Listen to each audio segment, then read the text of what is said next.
Hello, I'm Shivani, your English coach for classes 10th and 12th CBSE. Today, let's do the ball poem written by the well known American poet and scholar John Berryman. Through this poem, Berryman has dealt with the theme of loss, growing up, and learning to come to terms with the losses, pain, and grief one has to bear in life. Berryman ने इस pome में बताया है कि कैसे हम बड़े होते वक्त उम्र के साथ ज़िंदगी की परेशानियां जैसे कि किसी प्यारी चीज़ के खो जाने के दर्द को सहन करना सीख जाते हैं और अपनी ज़िंदगी के प्रॉब्लम्स से लड़ते हुए आगे बढ़ते हैं. Let me read and explain the pome.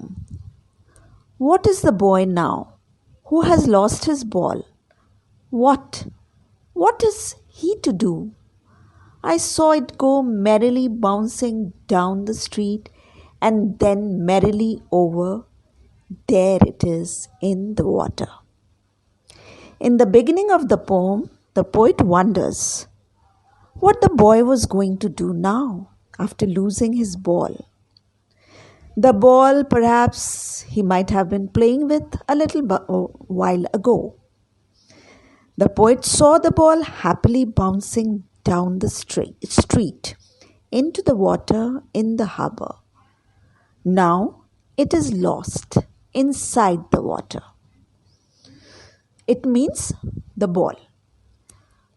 Poet कहते हैं कि अब बॉय क्या करेगा. उसने बॉल खो दिया है जिस बॉल से शायद थोड़ी देर पहले भी वो खेल रहा था. पोइट ने बॉल को उछलते हुए जाते हुए देखा है और पानी में गिरते हुए देखा है. No use to say, oh, there are other balls.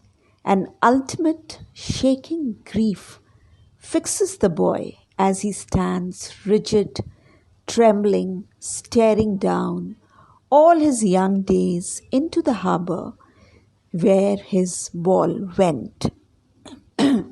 It's no use consoling the boy by telling him not to be sad because there are so many other balls.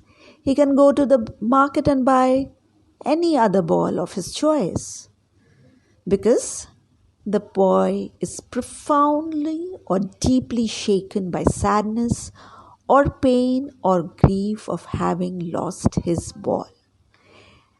As he stands stiff means rigid, shaking with pain, staring down at the place in the harbour where his ball went and was lost. This is because no other ball can replace that particular ball with which so many of his memories are attached. Boy को ये बताकर दिलासा दिलाने से कोई फ़ायदा नहीं है कि और भी बहुत सारे बॉल मिल जाएंगे. वो बाज़ार जाकर कोई भी बॉल खरीद सकता है क्योंकि वो बहुत ज़्यादा दुखी है और दुख से काँप रहा है.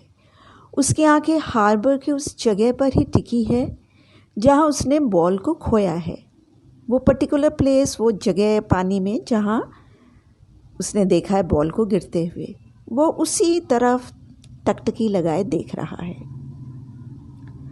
I would not intrude on him. A dime, another ball is worthless. Now he senses first responsibility in a world of possessions. People will take balls. Balls will be lost always, little boy. And no one buys a ball back. The poet says he doesn't want to intervene or interfere by offering him a dime or some other money or some money to buy another ball, because he knows it's worthless or useless to do so. The poet wants the boy to understand or sense his first responsibility in a world full of materialistic possessions. There will be many instances when people will take away balls. Balls will be lost, and no one is going to care for his losses. No one is going to buy back his balls for him. Here balls imply the emotions, the loved possessions, or even relations that are taken away from us, or we lose them during the journey of life. Poet कहते हैं वह boy के इस दुख के बीच में नहीं आना चाहते हैं। वो उसे पैसे देकर नई बॉल खरीदने का दिलासा नहीं देना चाहते हैं। वो चाहते हैं कि लड़का ज़िंदगी की सच्चाइयों को समझना सीखे। बहुत बार ऐसा होगा कि लोग उससे बॉल छीन लेंगे, बहुत बार उससे खो जाएंगे, बॉल उससे खुद ही खो जाएंगे। बॉल से पोइट इमोशंस, रिश्ते, प्यारी चीज़ों को कंपेयर कर रहे हैं। बॉय को अब अपनी रिस्पॉन्सिबिलिटी समझनी होगी। उसे समझना होगा कोई भी उसकी खोई हुई चीज़ों को उसे वापस खरीद कर नहीं देगा। Money is external. He is learning. Well behind his desperate eyes, the epistemology of loss.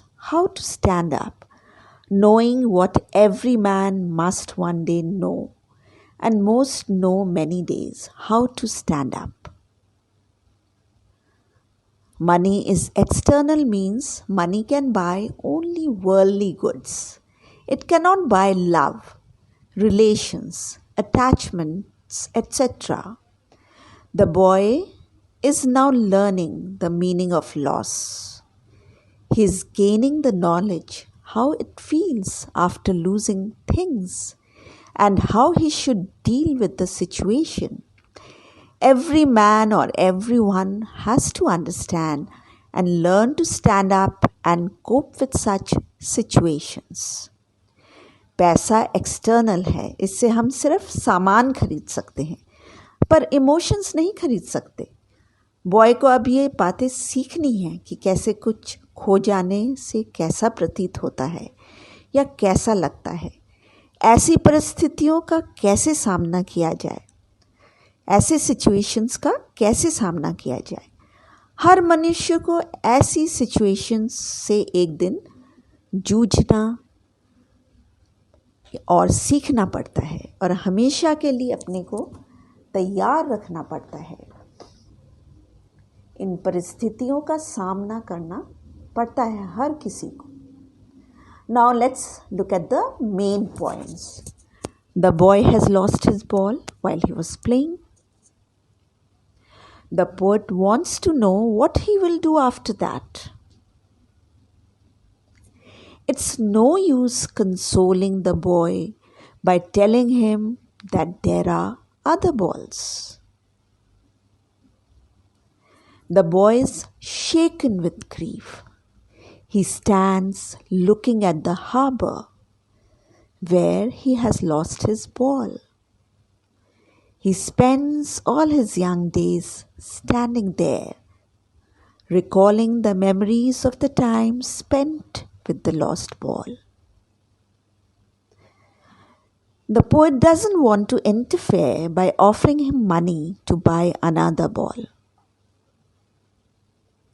He wants him to learn his responsibilities.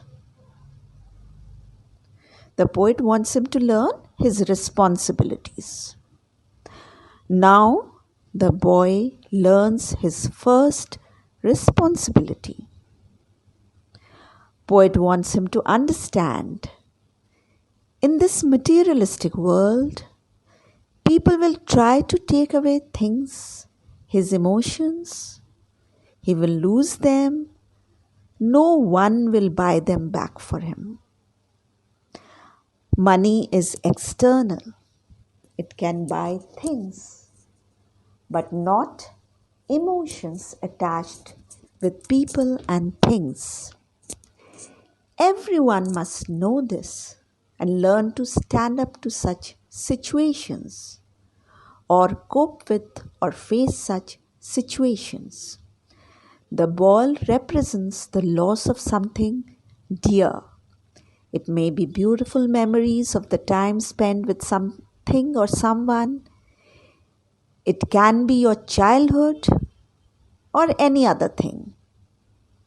And the boy represents the people in general who go through these experiences in life and learn to cope with them with experience.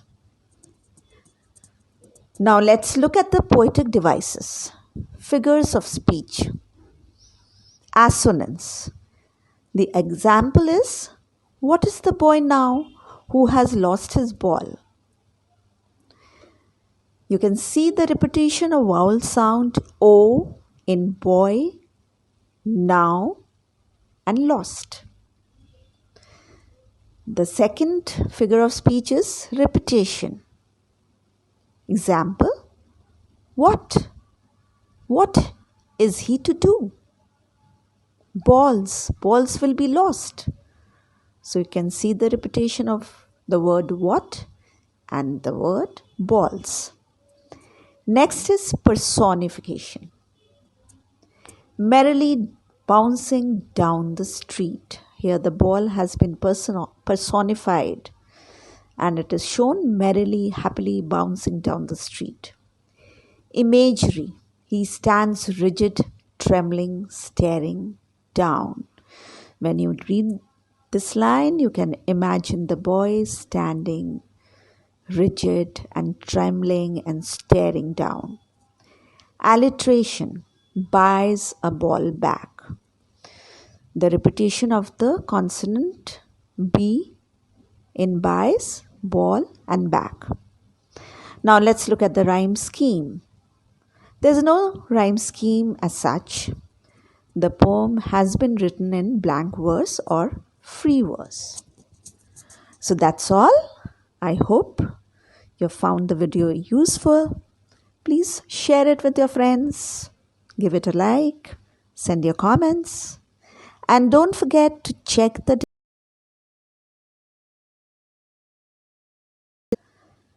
Thank you. Take care. Bye.